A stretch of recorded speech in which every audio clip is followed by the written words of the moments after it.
Hey everyone, my name is Sandra. And I'm Heng Wei. And together we are duoduoyeah. And today we have Gia. Hi guys. So Gia is the founder of the Lynk, which is a psychological and wellness center in Publica. They also have a small chapter in Kuching, Sarawak. So let's have her introduce herself a little bit. Hi guys. Thank you so much you guys for having this session today with me. So my name is Gia, as what Sandra was saying. I am the founder of the Lynk, KL and also Kuching, of course. And I'm also a registered and licensed counselor. And I'm also a trainer, a certified trainer for workshops and also EAP program. So yeah. EAP program meaning? EAP is Employee Assistance Program. Yes. Need to clarify all these like abbreviations. So I think that's usually for like corporate companies. Yes, correct. Okay, wellness programs. So actually before we jump into the actual mental health, we want to get to know you a bit better, Gia. Like basically like tell us, how did you even become who you are today? Wow. That's a very big question. What a big question. So how did you come to jump into the mental health scene basically? Yeah. I mean, I get this question quite a lot, so I always like summarize it into these three bullet points. Okay, so number one, I think since young I'm very drawn to like human relationship and also like human behavior.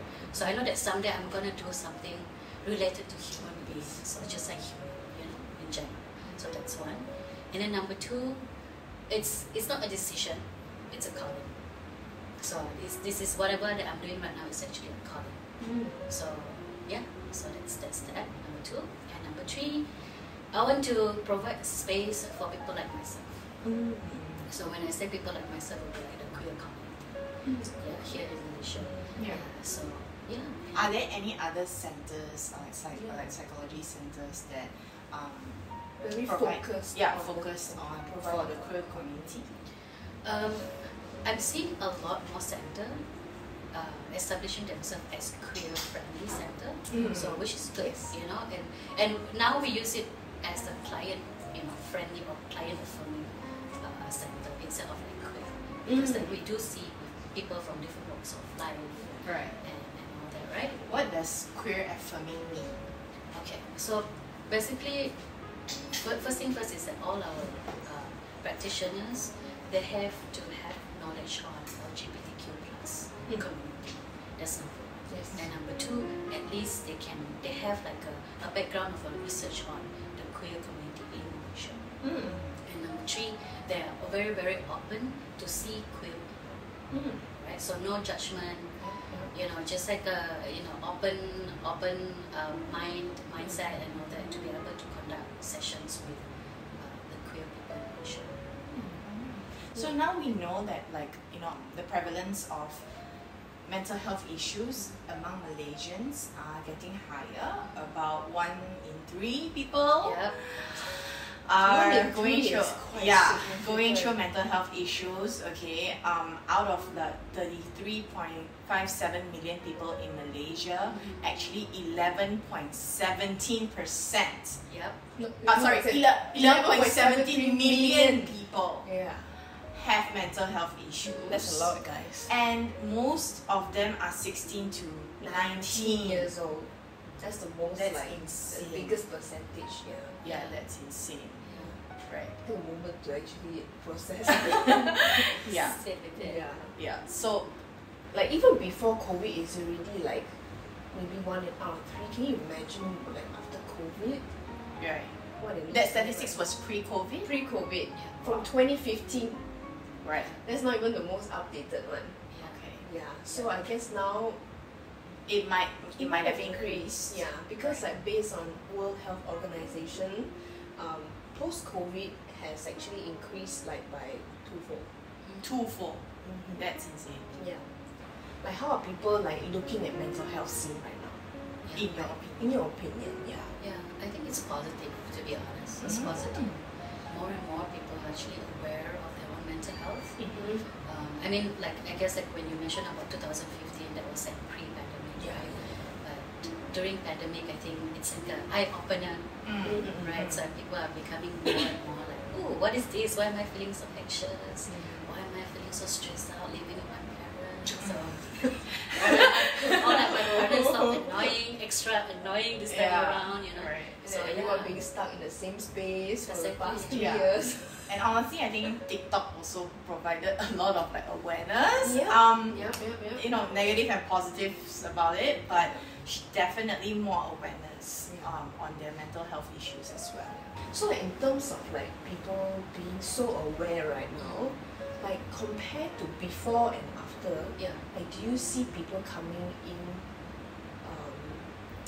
into any psychology center and be like, don't tell my parents, or are they like, you know, this is what I'm facing, can you help me? Right. Like how is their upfront actually? Like more like, are they coming in with like really like very secretive, I don't want anybody to know, that kind of feeling? Because you also work Exactly. technically. What do you think, Sandra? I feel that it's half-half. There are people who are worried about us like reporting to their workplace.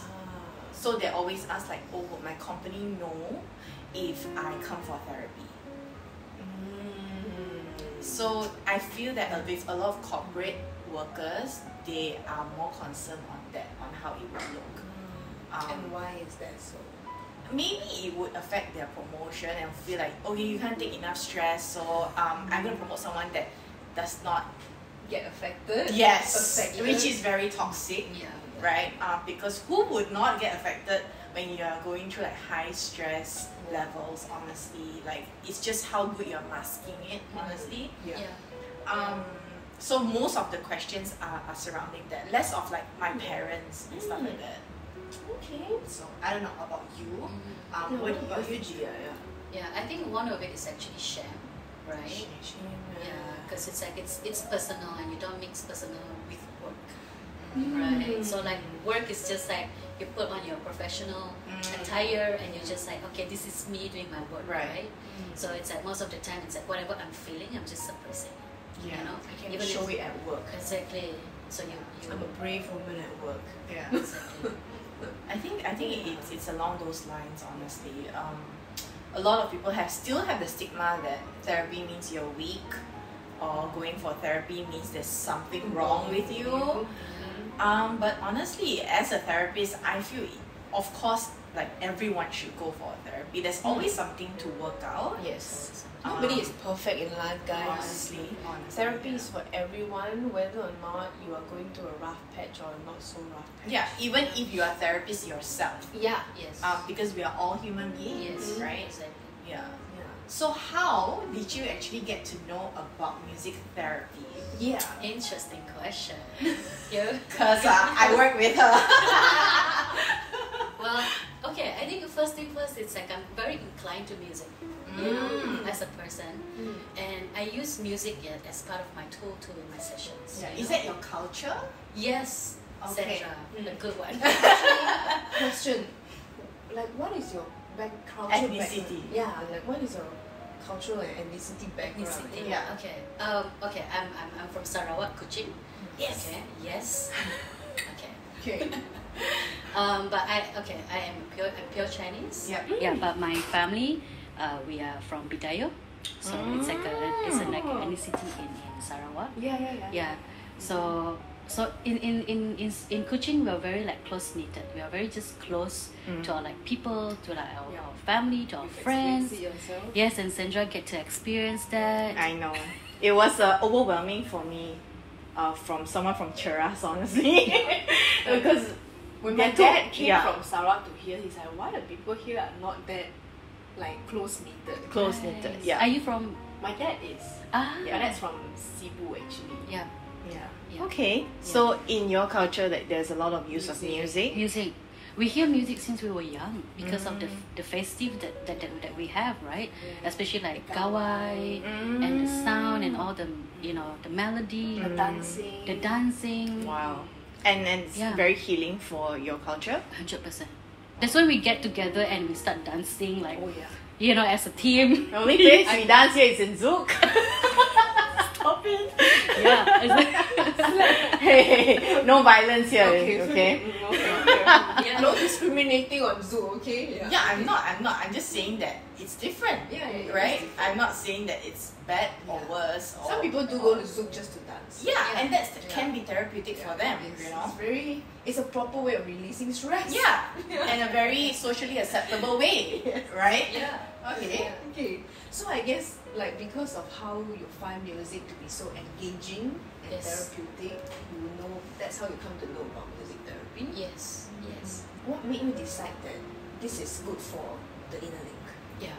Again, going back to like the inner link, right? We're just like it's the inclusivity of like all different approaches. That's what I hope to assist or to support like individuals that come to our center. You know, it's not just like a regular like conventional like talk therapy, but we also have like creative therapy, like music, like art. You know, so this we can heal in so many ways. Mhm. True, And not just like by using techniques that we learn, Mhm. you know. Then, yeah. Some people heal through Reiki. Some people heal through Like more traditional ways, Yeah. and some people heal through more scientific ways. Exactly. And it's great to have that combined because we don't really have that many centers in Malaysia that is open. It's either or, Mhm.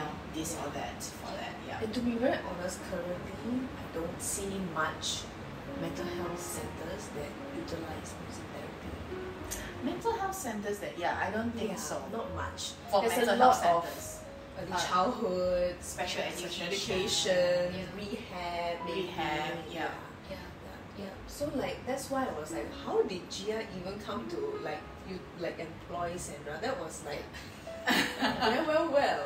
But in the first place, like you decided to pursue counseling because you wanted to match. That's right. I was a Masters of Professional Counseling intern here, Mm. and then she saw the value of music therapy. Internship. And I'm like, this is what I can bring. This is what I can bring for your center. And so she's like, so Sandra's good at that. She's good at selling herself. So I'm good at selling music therapy. Yes. Okay, not really myself. So have you observed like a music therapist at work? Like how do they conduct their sessions? How do they become so conducive in the mental health environment? Yeah, basically. Yeah. I've seen Sandra conduct like a music therapy workshop. We did an opening event in Kuching, and you can see everyone was like really like engaging in that session, and everybody was like really feeling it. And there's this one piece where you get them to listen to the music and the lyrics, right? Yeah, You have to, yeah. Right? Like a poem writing through lyrics. Wow. Yeah. See, Anyway. this is why Gia employed Sandra. But, wow. Yeah, so some of the poems came out that like surrounds grief. Some surrounds their own mental health issues. Yeah. Like it was very interesting because all the songs that they listened to are the same. It was And how the they outcome it was was different. It was Yes. how they interpret it into their own poems. So yeah. And based on just that intervention, that was like you saw the value of music therapy. Like this is how 100%. people could express too. Yes, Yeah. 100%. Yeah. Wow. Again, right? And I'm eye-opening again one more time. You know? Yeah. Yeah. I mean, I'm her best friend, and I'm like, wow, Sandra. Well, there's so much we can do with music, not just listening. I think that's what some people have misconception about music therapy, that we're listening to music and we'll feel better. That's just clarify. Music is not to put you to hypnosis. that's not what music therapy is. It's like the use of the activities and like the engagement you have with the therapist that is, really The core of music therapy is Exactly. the relationship and the engagement. Yeah. Yeah. So I would say like the difference between psychotherapy and music psychotherapy is that we still use almost the same interventions, like some cognitive behavioral therapy or things like that. It's just that we Included. package it in a different way in terms of music, but the theory behind the things that we use in music psychotherapy is very similar to traditional psychotherapy. Yeah. It's just that how there's a music element. Yeah, there's a music element and how we actually portray the certain theories in a different way. Yeah. Yeah. And you get the clients to do some homework related to music, you know. Yeah. Because if they're an artist and they're a musician themselves, and they haven't been playing for some time. Yeah. And you can just get and songwriting. Exactly, songwriting, and they come back. And I you know, I'm actually like I'm honored to like be able to like meet like few different like musicians, right? And when they come back for sessions, they're like, hey, I wrote something. It's in Spotify. Do you want to hear? And it's like, wow, it's really deep and there's a lot of meaning to it, a lot of flavor to it. So like what we do as music therapists is that we can help people who are not musicians to do songwriting. Right. Because it's so healing that you don't have to be a songwriter or a musician or... That's why you have us, we help you with that Exactly. process. So the words still come out because everyone has words that they want to say and we are just helping you to translate into a song. And that's what we actually do for palliative care as well, for end of life, for people who might not be here for long or even parents of babies who are going to pass. Then we actually help them to aid them in songwriting process. It's like their only keepsake, also to help them during the grieving process. Right. Like a legacy song, something to pause the moment and really make it more memorable rather than like traumatic. Time is always fleeting. I think like that's why that heartbeat recording is right. It brings them back to that moment and it's not traumatic. It's a beautiful thing. Heartbeat recording is basically like we use an electronic stethoscope to record the heartbeat and we incorporate into the song that is written with the music therapist. So then a part of the person's heartbeat or life is still with them, with their families. A part of them must still live with them. So is there like a beat that you guys go by and you just go? It can be. So the heartbeat can be like the drums of the song, or it can be just in the beginning and the end of the song. So it represents like the beginning. It starts with heartbeat because obviously everything starts with a heartbeat, and then the song, and then it ends with the heartbeat. So it depends on how the family wants it to be. Everything is like curated. So that's what music therapy can be done with like end of life patients. How do you think that like music therapy can benefit the mental health industry? I would say. I guess I just know when you were talking about like how you work with like end life situation and with adult, and I think adult needs to know this, right? Like they can be expressive, they can engage with music, and we listen to music all the time. We get in the car, there's radio. We go to the mall, there's music. So it's like if they can hear the music, they can like move with the music, and I think they can also benefit from music therapy and not just like engage in regular, conventional therapy sessions, And there's nothing wrong with just going for a traditional talk For sure. It's just different people have different needs, Not everyone likes nasi lemak. And not everyone prefers music therapy either. So any advice maybe that you want to share with the public regarding consulting or coming anywhere for mental health care or for music therapy with mental health care?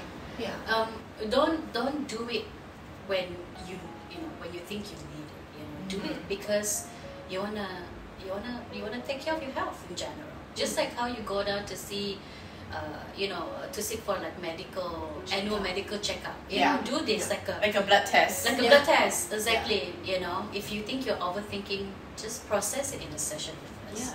We are able to help you to untangle whatever knots you have, whatever thought process you have. So see it as like a regular checkup, but for your mind.